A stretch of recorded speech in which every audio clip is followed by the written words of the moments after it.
एक औरत की बच्चे की चाहत। जी हाँ, एक औरत अपना बच्चा चाहती थी, अपने गर्भ से एक बच्चा चाहती थी। उस चाहत ने उसको कहाँ तक पहुँचा दिया और उसका क्या अंजाम हुआ और ये क्या कहानी है, आज हम आपको यही बताएंगे। नमस्कार, मेरा नाम हैदर अब्बास नकवी है और आप लोग मुझको इस वक्त इंडिया लाइफ में देख रहे हैं। आज एक कहानी मोहब्बत की, चाहत की, मुझको बच्चा चाहिए। ये कहानी दिल्ली से बहुत दूर केरला से शुरू होती है। इस कहानी के दो मुख्य पात्र हैं। एक प्रशांत नाम्बियार जिसकी उम्र 33 साल है, एक सुचित्रा पिल्लई जिनकी उम्र 42 साल है। प्रशांत नाम्बियार संगीत म्यूज़िक के टीचर हैं। एक प्राइवेट स्कूल में बच्चों को गाना सिखाते हैं और सुचित्रा पिल्लई एक ब्यूटिशियन हैं, एक ब्यूटी एकेडमी में काम करती हैं, मेकअप, हेयर स्टाइल और साथ में क्लासेस लेने दूसरे शहरों में केरला के जाती हैं। अब इनकी मोहब्बत की कहानी कहाँ से शुरू होती है ये हम आपको बताते हैं। प्रशांत शादीशुदा है, जिसके बच्चे हैं दो, एक बीवी है, माँ बाप हैं। केरला के पलक्कड़ ज़िले में रहता है। अपनी फैमिली के साथ संगीत से जुड़ा हुआ है, म्यूज़िशियन है, तो शांत स्वभाव का आप समझ सकते हैं। और संगीत वाला क्रिएटिव आदमी होता है। क्रिएटिव आदमी क्रिएटिविटी के लिए जाना जाता है, अपनी संगीत, अपने ताल और म्यूज़िक के लिए।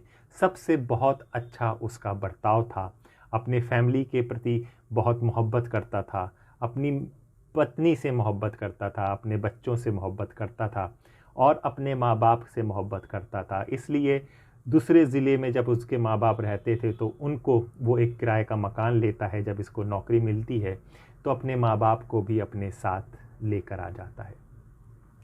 सुचित्रा पिल्लई जो हमारी दूसरी मुख्य पात्र हैं वो 42 साल की हैं। वो ब्यूटिशियन, जिस तरह से हमने बताया था। सुचित्रा पिल्लई की ज़िंदगी थोड़ी परेशानियों से गुज़रती आई है। कुछ किस्मत कहें, कुछ वक्त कहें, कुछ हालात कहें, कुछ उनकी ज़िंदगी का उनका रवैया कहें कि उनकी ज़िंदगी सही ट्रैक पर नहीं आ पा रही। काम में वो बहुत अच्छी हैं, काम कर रही हैं, लेकिन जो पर्सनल लाइफ है उनकी वो बहुत डिस्टर्ब रही है। सुचित्रा पिल्लई की ने पहली शादी करती हैं, लेकिन वो सफल नहीं हो पाती वो शादी, और किसी कारणवश वो टूट जाती है। फिर वो दूसरी शादी भी करती हैं, लेकिन दूसरी शादी भी कुछ वक्त तक चलती है और फिर वो एक अलग अंजाम पर पहुंच जाती है, जिसमें अंत होता है और डाइवोर्स हो चुका होता है उनका। यानी कि सुचित्रा पिल्लई के 2 डाइवोर्स हो चुके थे, उनका कोई औलाद नहीं थी और उनके मन में एक चाहत थी कि उनकी अपनी औलाद हो। अपनी औलाद का मतलब तात्पर्य ये है कि उनके गर्भ से बच्चा निकले और फिर वो उसे सिंगल मदर के नाते वो उसको पालें और उसको बड़ा करें और उसको एक ज़िंदगी दें अच्छी सी।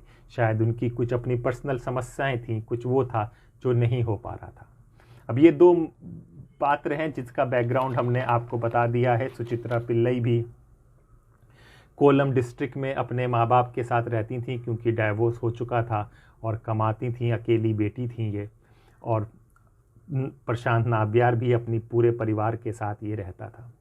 अब कहानी शुरू होती है 2019 से। इन दोनों का जो इंटरेक्शन होता है, ये इंटरेक्शन इनका 2019 से वही आपका जो इंटरनेट के ज़रिए होता है, फेसबुक के ज़रिए होता है। दोनों की आपस में बातचीत शुरू होती है। अब दोनों की आपस में बातचीत शुरू होती है तो बातचीत बढ़ती रहती है, तो पता चलता है कि सुचित्रा पिल्लई प्रशांत की बीवी की दूर की रिश्तेदार लगती हैं। इससे उनकी और नज़दीकियां बढ़ने लगती हैं और दोनों किसी फैमिली के कॉमन फंक्शन में मिलते हैं और प्रशांत नाम्बियार सुचित्रा पिल्लई को अपनी बड़ी बहन के रूप में मानता है और सबसे इंट्रोड्यूस भी कराता है। और ये जो जैसे फैमिली फंक्शंस होते हैं तो जिक्र होता है कि अरे भाई इनसे हमारी मुलाकात तो वहाँ पर हुई थी, फेसबुक पे हुई थी, फिर बात हुई, फिर बाद में पता चला तो कि ये तो पत्नी की दोस्त रिश्तेदार हैं, तो फिर पता चलता है क्या रिश्ता है क्या नहीं। तो वो उसको बड़ी बहन मानता था।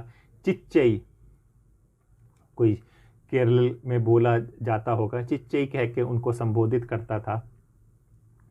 तो इस तरह से इनकी बात होती थी। फिर ये प्रशांत के घर आने लगी। प्रशांत के घर में जो फंक्शन होता था उसमें आई, जैसे बच्चे का सेरेमनी थी, बर्थडे थी, उसमें भी ये आई। फिर प्रशांत इनके घर में जाने लगा और इसी बीच वक्त के साथ और बातचीत करते करते ये रिश्ता जो एक अलग तरीके से शुरू हुआ था ये एक अलग दिशा में जाने लगा। सुचित्रा ने इनसे कहा, प्रशांत ने इनसे कुछ पैसे मांगे, 2.5 लाख के करीब हैं, 2,56,000 रुपये पैसे सुचित्रा से मांगे थे, शायद घर में ज़रूरत है। सुचित्रा ने पैसा उन्हें दे दिया। नज़दीकियाँ इनकी बढ़ रही थी, रिश्ता बदल रहा था। सुचित्रा ने अपनी ज़िंदगी के बारे में प्रशांत को बताया कि भाई वो 2 शादियां कर चुकी हैं, दोनों शादियां उनकी असफल रही हैं, इसलिए अब वो शादी नहीं करना चाहती, लेकिन उनकी एक चाहत है। प्रशांत पूछता है कि उनकी क्या चाहत है, तो वो कहती हैं कि मुझको एक बच्चा चाहिए अपने गर्भ से। प्रशांत रुकता है और सुचित्रा फिर बोलती हैं कि क्या तुम मुझको बच्चा दे सकते हो। प्रशांत इसके लिए तैयार हो जाता है, लेकिन इसके साथ ही उसके दिमाग में कई चीज़ें चलने लगती हैं।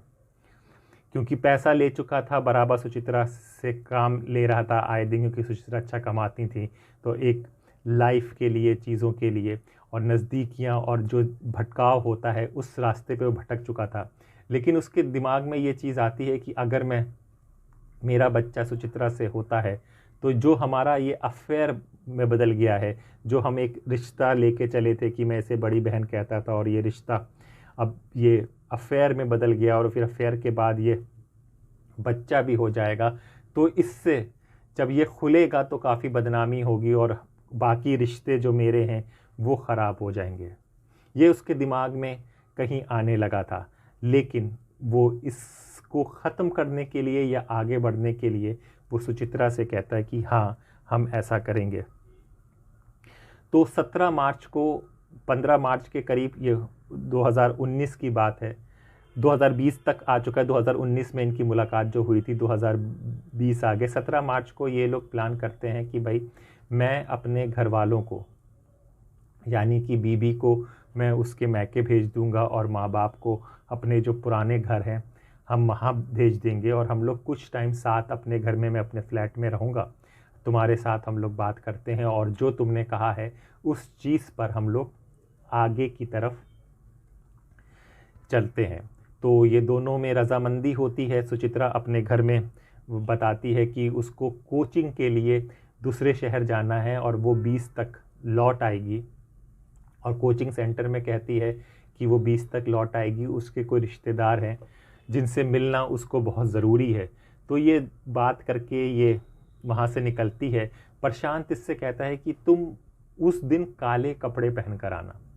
अब काले कपड़े पहनकर आने का क्या कारण था? काले कपड़े पहनकर आने का ये कारण था कि प्रशांत कहता है कि हम लोग रात को पहुंचेंगे, अगर कुछ सफ़ेद या दूसरे कलर होगा तो लोगों की नज़र पड़ जाएगी कि कौन क्या है, क्योंकि हमें छुप कर अपने घर में रहना है। तो इसलिए तुम अगर काले कपड़े पहनकर आओगे तो हम कोई देख नहीं पाएगा और हम लोग अच्छे से रह लेंगे। सुचित्रा ये बात को मान जाती है और वो काले कपड़े को पहनकर आती है, और तय जगह के मुताबिक ये 17 मार्च को सुचित्रा को लेता है कोल्लम से, और फिर 270 किलोमीटर दूर ये ड्राइव करते हुए पालक्कड़ पहुंचते हैं। वहाँ पर ये 17 को रुकते हैं, 2 दिन रुकते हैं। 17 तारीख को 17 को पहुँचते हैं। 20 तारीख को सुचित्रा अपने दूसरे कमरे में होती है और प्रशांत लैपटॉप पर बैठा होता है, और लैपटॉप पर 20 मार्च को ये कीवर्ड डालता है, कैसे एक स्पिरिचुअल गुरु ने अपनी बीबी का गला घोट कर मारा था। ये गूगल सर्च करता है और कई तरह से उस पढ़ता है, कई आर्टिकल पढ़ता है, और ये आर्टिकल पढ़ने के बाद ये दूसरे कमरे में जाता है और दूसरे कमरे में जाने के बाद सुचित्रा को बुलाता है और खींच के उसको दीवार पे मारता है। सिर उसका जब वो गिर जाती है तो दोनों पैर लेकर उसके सीने पे चढ़ जाता है और एक इलेक्ट्रिक रॉड जो लैंप पे होती है वो उसके गले पर रखकर पूरे जब तक वो मर नहीं जाती उसको वो दबाए रखता है और सुचित्रा का दम निकल जाता है। इसके बाद ये क्या करता है, सुचित्रा का मोबाइल बंद कर देता है और मोबाइल जाकर तुस्वार ज़िले पर जाकर पुलिस स्टेशन के पास खोलता है। ये पुलिस स्टेशन के पास खोलता है कि जिससे अगर लोकेशन ट्रैक किया जाए तो पुलिस कंफ्यूज रहे कि यहाँ पर रही थी। तो वहाँ पे 15-20 मिनट तक ये मोबाइल को लेकर उधर ही की स्टेशन के आसपास ही घूमता है, फिर मोबाइल को तोड़ देता है, सिम को तोड़ देता है।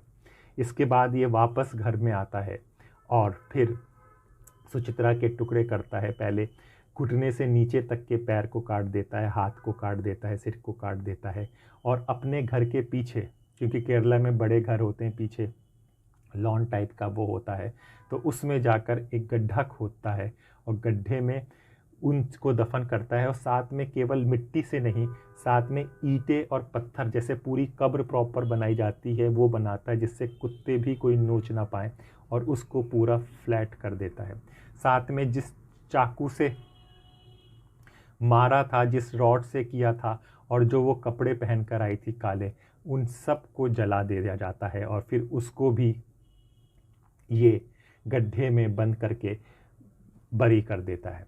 अब यहाँ पर होता है, सुचित्रा बीच में फ़ोन कर चुकी होती है 20 को अपने माँ बाप को भी और ऑफिस वाले को कि वो 22 से ज्वाइन कर लेगी, और माँ बाप से भी कहती है 22 तारीख को वो ज्वाइन कर लेगी। जब 22 तारीख निकल जाती है तो माँ बाप परेशान होते हैं, ऑफिस पता करते हैं तो ऑफिस वाले कहते हैं कि भाई वो तो बता के गई थी कि वो रिश्तेदारों के साथ जा रही है और आप लोग भी साथ जा रहे हैं। तब पता चलता है कहानी में कुछ गड़बड़ हुआ है कि सुचित्रा ने झूठ क्यों बोला है। फिर 23 तारीख को माँ बाप पुलिस में रिपोर्ट दर्ज करते हैं और यहाँ से पुलिस की इन्वेस्टिगेशन शुरू होती है। अब पुलिस की इन्वेस्टिगेशन बहुत मुश्किल हो रही थी, फिर सारा टेक्निकल इन्वेस्टिगेशंस के सहारे ये केस को क्रैक किया जाता है। इसमें व्हाट्सएप की चैट को निकाला जाता है, तब की वो डिलीट कर दी गई थी, लेकिन फॉरेंसिक एक्सपर्ट के कारण व्हाट्सएप की चैट निकाली जाती है, जिसमें फिर इस प्रशांत के बारे में पता चलता है। फिर प्रशांत को पकड़ा जाता है ज़ीरो डाउन के पहले। तो वो कई तरह के बहाने बनाता है, लेकिन जब सारे सबूत और पुलिस पेश कर देती है तो वो टूट जाता है और फिर वो सारा बताता है कि किस तरह से उसने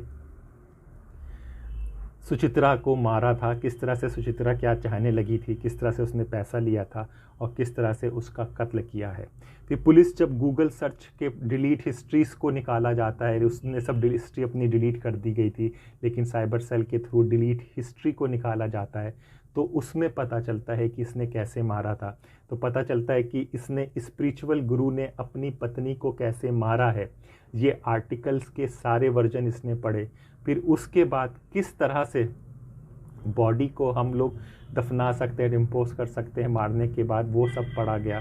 किस किस फिल्मों में किस किस तरह से हुआ था वो सारे आर्टिकल पढ़े और फिर इस चीज़ को होता है। ये बीच में लॉकडाउन आ जाता है, 2020 की बात है, तो पुलिस को मुश्किल हुई थी, लेकिन उस लॉकडाउन में भी ये पुलिस केस क्रैक करती है और फिर उसको उम्र कैद की सज़ा हुई है और 2.5 लाख रुपए का इसे प्रशांत नाम्बियार को जुर्माना भरना पड़ा है। तो इस तरह से एक कहानी कहाँ से शुरू हुई, कैसे ख़त्म हुई और पुलिस ने, साइबर सेल ने किस तरह से केस को क्रैक किया। तो आज ये थी एक मोहब्बत की कहानी, मुझको बच्चा चाहिए। तो इसी तरह की कहानियाँ जो हमें सबक दें, सब चीज़ करें। हो रहा है चीज़ें, इस तरह के मर्डर हो रहे हैं, तो हम तो यही बता सकते हैं कि ज़िंदगी में आप फैसले लीजिए और स्पष्ट रहिए संबंधों को लेकर कि नहीं भाई ये संबंध यहाँ तक नहीं जा सकते, इस संबंध को हमें यहीं पर ख़त्म कर देना है, नमस्कार कह के आगे बढ़िए और ज़िंदगी को कीजिए। नहीं तो कोई मुसीबत में आप भी फंस जाएंगे, दूसरा भी फंस जाएगा और आपका परिवार। अब सोचो नामबिहार की फैमिली का क्या होगा, उसके बच्चों का क्या होगा, माँ बाप का क्या होगा। अकेला वो कमाने वाला था, तब तो जेल में है वो चीज़ों का। और फिर बच्चे बड़े होंगे तो बाप कातिल है। इधर सुचित्रा की फैमिली के अब केवल माँ बाप बचे हुए हैं, उनका क्या होगा, किस तरह से होगा। तो ये दो ज़िंदगियाँ, दो परिवार, हमें तो लगता है कि हमारा हुआ है। जितने भी आप शातिर हैं, आपको लगता है कि आप शातिर हैं, लेकिन हर अपराधी के जितने भी बड़े हाथ हों, कानून के हाथ उससे बड़े होते हैं, वो दबोच लिया जाता है। तो इस तरह से कभी मत सोचिए कि कानून से आप बच जाएंगे और अपनी ज़िंदगी जी लेंगे। किसी की ज़िंदगी आपने ली है तो उसकी ज़िंदगी का आपको हर्जाना देना पड़ेगा। तो आज की कहानी में इतना ही। इसी तरह की कहानियाँ जो आपको एक राह दिखाएं, अगर कोई भटक गया है तो संभल जाए, हम लेते आएंगे इंडिया लाइफ में। आज इतना ही, मुझको इजाज़त दीजिए। नमस्कार।